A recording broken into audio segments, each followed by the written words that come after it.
दिल्ली के बादली इलाके में सीवर सफाई के दौरान सीवर में फंसे लोगों की जान बचाने के लिए सीवर में हादसे का शिकार होने वाले ई-रिक्शा चालक सतीश की मौत के बाद परिवार को लिया गोद। परिवार पर मंडराया था आर्थिक संकट। रोसनारा रोड के बुजुर्ग व्यापारी ने तीनों बच्चियों को आर्थिक सहायता देने के लिए परिवार की देखरेख का उठाया बीड़ा। बीते 29 मार्च को बादली इलाके में सीवर में टेलीफोन केबल मरम्मत करते हुए तीन मजदूर फंस गए थे। इन्हें बचाने के लिए ई-रिक्शा चालक सतीश भी सीवर में घुसे, लेकिन वो भी अंदर फंस गए और उनकी मौत हो गई।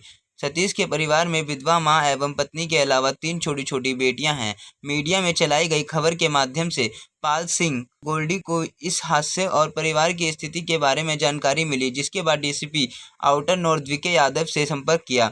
डीसीपी वीके यादव ने बताया कि घटना के बाद से ही परिवार की देखभाल पुलिस द्वारा की जा रही है। अब एमएम पाल सिंह गोल्डी ने इस परिवार को प्रति माह 10,000 रुपये बैंक खाते में जमा कराने का वादा किया है। डीसीपी ब्रजेंद्र यादव इस मौके पर कुछ भावुक होते हुए भी दिखाई दिए। पीड़ित परिवार के दिक्कतों को देखते हुए उन्होंने सतीश की पत्नी को अपनी बहन माना और उन्होंने कहा कि वह भाई की तरह इनकी और इनके परिवार की देखरेख करेंगे। ये शहीद है। हाँ? ये शहीद की बेवा है। हाँ? उसकी विडो है। तो ये शहीद के बच्चे हैं, ये ऑर्डिनरी आदमी के बच्चे नहीं हैं। तो शहीदों के प्रति कुछ इनको दिया जाए, यही हमारी तरफ से उनके लिए श्रद्धांजलि है।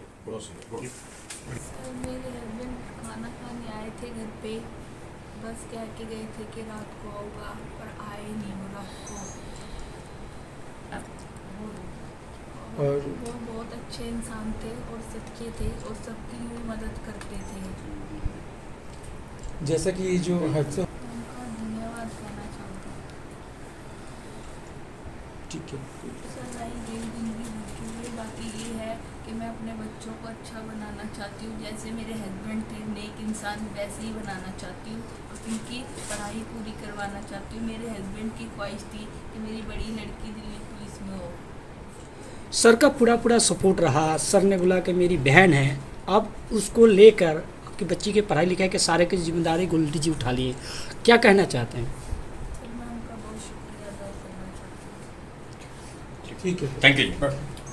ये सूचना प्राप्त हुई कि एक सीवर के अंदर 3 लोग फंसे हुए हैं और बाद में सूचना प्राप्त हुई कि 4 लोग अंदर फंसे हुए थे।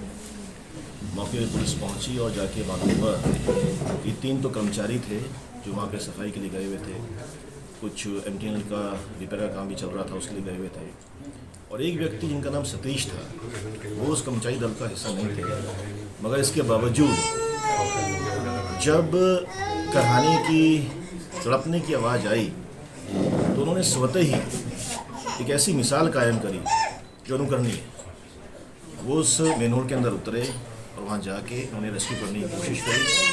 अनफॉर्चुनेटली वो कर पाते, इससे पहले काफ़ी ज़्यादा वहाँ गैस का जमाव था, वो खुद शहीद हुए। हमें ये ज्ञात हुआ कि उनकी एक इच्छा थी, उनके 3 बच्चे हैं, तीनों बच्चियाँ हैं।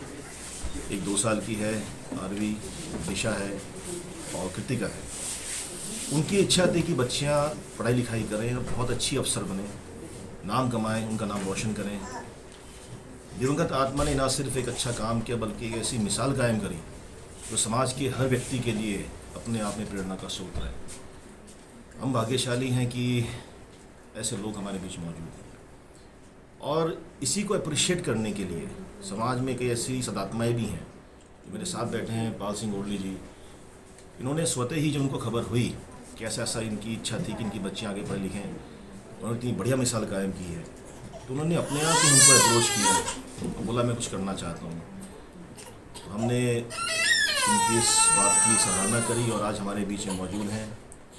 हमारी छोटी बहन जो उनकी धर्मपत्नी हैं वो भी यहाँ मौजूद हैं, तीनों बच्चियाँ यहाँ पर हैं। और गोल्डी साहब ने बहुत बड़ा काम किया, उन्होंने एक आर्थिक सहायता हर महीने 10,000 रुपये की इनको देने का प्रावधान किया है। इसके अलावा एक मुश्त राशि भी देने का प्रावधान किया है। हम पुलिस वाले भी अपनी स्वेच्छा से एक छोटा सा फंड ड्राइव इकट्ठा कर रहे हैं। ये कंट्रीब्यूशन इस बात के लिए है कि हमें प्रेरणा प्राप्त है, हम मोटिवेट फील करते हैं और हम रिस्पेक्ट फील करते हैं कि ऐसे इंसान के लिए जो उस रात को एक घुप अंधेरे खड्डे के अंदर कराहती हुई आत्माओं को हेल्प करने के लिए बिना सोचे हुए अंदर कूद सकता है। तो मैं ये प्रार्थना करता हूँ भगवान उनकी आत्मा को शांति दें और उनकी आत्मा देखे कि उनके जाने के बाद में समाज ने उनकी इस मिसाल को कितना ज़्यादा मान दिया है, उनके परिवार को इतने से अपनाया है। ये अकेले नहीं, इनके साथ हम लोग खड़े हुए हैं और हमेशा खड़े रहेंगे। Thank you.